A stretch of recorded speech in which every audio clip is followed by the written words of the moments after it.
कौन से 3 स्थान बताए? तो वर्णन किया तुंगरुका जी ने चंचुला देवी को।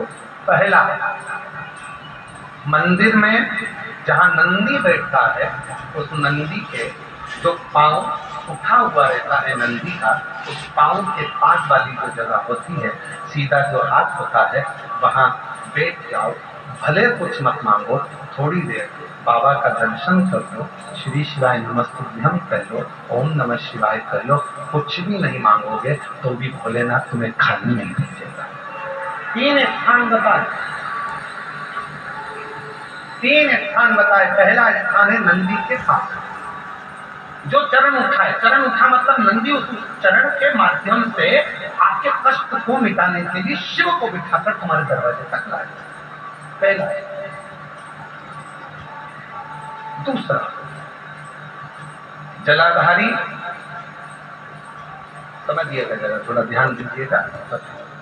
जैसे ये शिवलिंग है, ये जलाधारी है गौर, ये पानी जहां से बहकर जाता है, जहां से भी बहकर जा रहा है, आपको उससे मतलब नहीं, बस जलाधारी जो पानी बहकर जा रहा है, इस जलाधारी के ठीक विपरीत दिशा, उत्तर में पानी बह रहा है तो दक्षिण में आप देखिए, ये जलाधारी जिस साइड बह रही है उसी ओर मुख करकर आपको इधर बैठना है, इधर मुख करकर शिवलिंग की ओर मुख करकर। ये दूसरा स्थान बताया।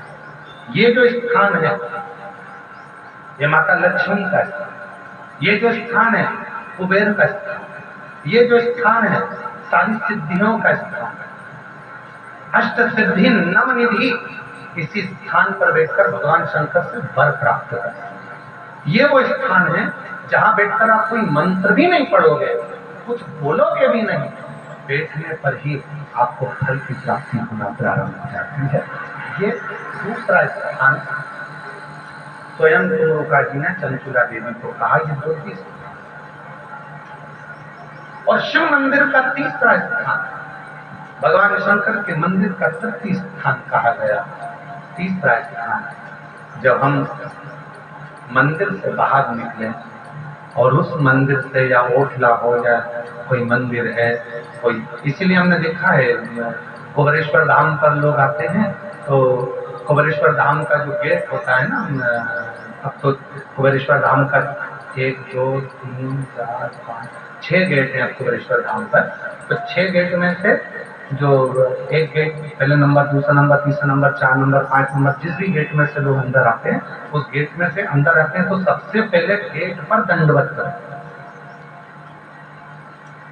गेट पर दंडवत करें, वहां स्तोत्र प्रणाम करें, 4 बार दंडवत करते हुए चले। कई लोगों की ऐसी आदत है कि चौराहे पर से दंडवत करते हैं, कई लोगों की ऐसी आदत होती है कि वो सीहोर के रेलवे स्टेशन पर उतरेंगे और 11 किलोमीटर तक दंडवत करते हुए जाएंगे। सबका अपना बात।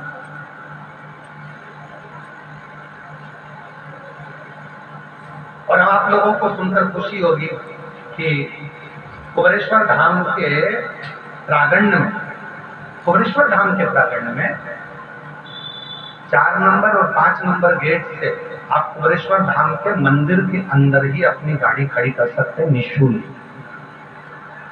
पार्किंग का कोई पैसा आपको देना नहीं, मंदिर के अंदर ही गाड़ी जाती है। बस आपको 4 नंबर 5 नंबर गेट पे पहुंचना है और वहां से मंदिर के अंदर गाड़ी को प्रवेश करो। बड़ी बड़ी बसें भी लगाने के लिए हमने वहां पर सुविधा कर दी है कि बसें अंदर खड़ी हो जाए, सब अपना भोजन बनाए, वहीं पर खाएं, जिसको भोजन बनाना है भोजन बनाए, नहीं तो भोजन तो बाबा का भंडारा चलता है सबके लिए। कोई बस का शुल्क नहीं लगना, तुम्हारी गाड़ियों का शुल्क नहीं लगना। मंदिर प्रांगण में 4-5 नंबर गेट के अंदर करेंगे, गाड़ियां निःशुल्क पार्किंग आपको वहां प्राप्त होगी, किसी को रुपया देने की जरूरत नहीं। 1 रुपया, आराम से आप लोग वहां गाड़ी खड़ी करें, रुद्राक्ष लें, खाओ पियो, बाबा के घर आयो, अपने पिता के घर आयो, कोई नहीं।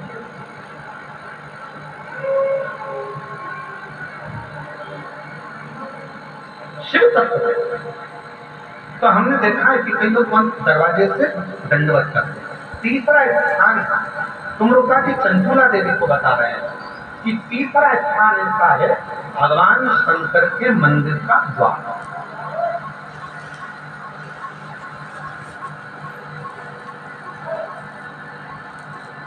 शिव मंदिर का द्वार।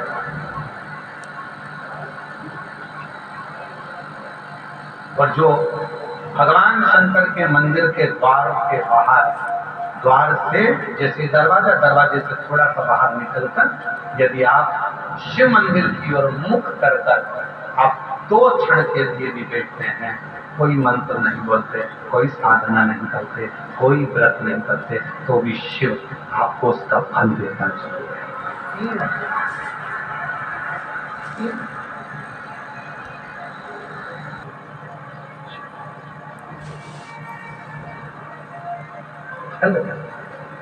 जैसे